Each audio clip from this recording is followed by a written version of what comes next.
Assalamualaikum warahmatullahi wabarakatuh. Saya perawat Melia dari Klinik Sehat Sejahtera Sukorejo Gondang Legi akan membagikan seputar informasi tentang diare.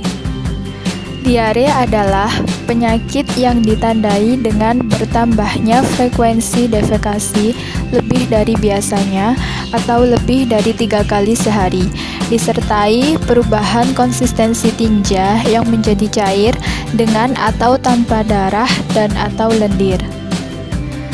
Penyebab dari diare yaitu yang pertama, mengkonsumsi makanan dan minuman kotor atau basi yang diakibatkan kontaminasi dari bakteri, parasit, dan virus. Yang kedua, mengkonsumsi kafein atau seperti minum kopi dan alkohol yang berlebihan.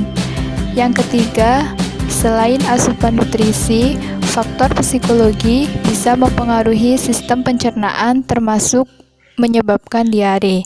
Yang keempat yaitu beberapa obat-obatan tertentu yang memiliki efek samping diare. Jenis diare menurut sifatnya yaitu ada 2.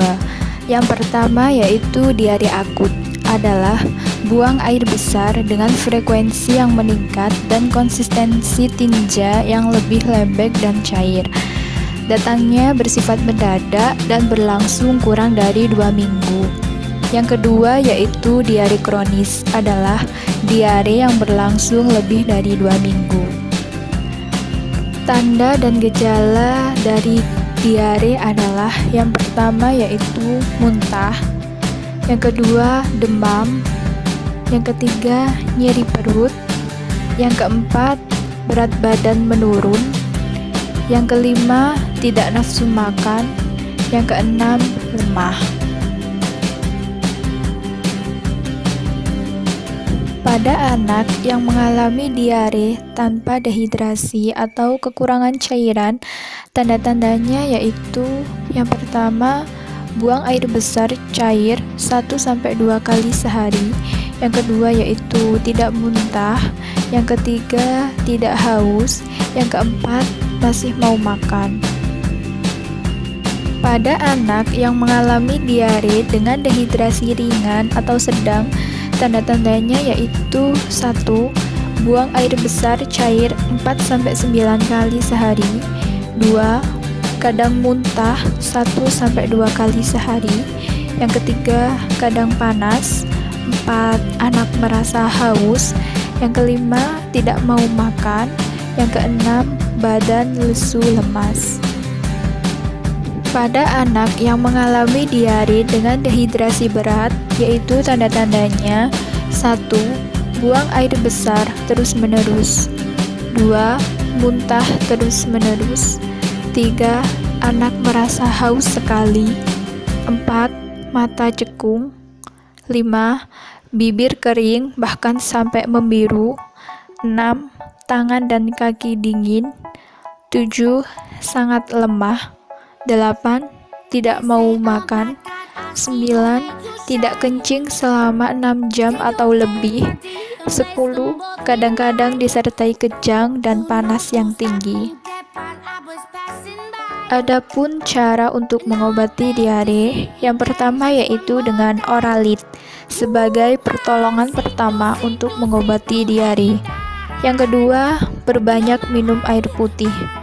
Pada saat diare, tubuh membutuhkan cairan lebih karena tubuh rentan terkena dehidrasi. Yang ketiga, mengobati diare dengan probiotik. Bakteri jahat bisa dilawan menggunakan bakteri baik. Bakteri baik ini berupa probiotik yang banyak bisa ditemukan dari yogurt dan juga keju. 4. Manfaatkan air rebusan daun jambu.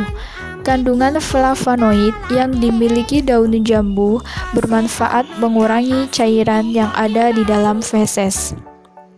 Yang kelima, hindari makan makanan tertentu. Berikut makanan-makanan yang perlu dihindari saat menderita diare. Yang pertama, makanan olahan susu, kecuali yogurt. Yang kedua, minuman berkafein dan beralkohol. Yang ketiga, makanan dengan kandungan asam yang tinggi. Yang keempat, makanan dengan kandungan gula yang tinggi. Yang kelima, makanan-makanan yang berminyak. Beberapa upaya untuk mencegah diare antara lain yaitu yang pertama, selalu mencuci tangan, terutama sebelum dan setelah makan, setelah menyentuh daging yang belum dimasak, setelah dari toilet, atau setelah bersin dan batuk dengan menggunakan sabun dan air bersih. Yang kedua, mengkonsumsi makanan dan minuman yang sudah dimasak hingga matang sempurna, serta menghindari makanan dan minuman yang tidak terjamin kebersihannya. Sekian dan terima kasih sudah menonton video dari kami. Semoga bermanfaat. Salam sehat. Jangan lupa tetap patuhi protokol kesehatan dengan selalu memakai masker dan jaga jarak. Wassalamualaikum warahmatullahi wabarakatuh.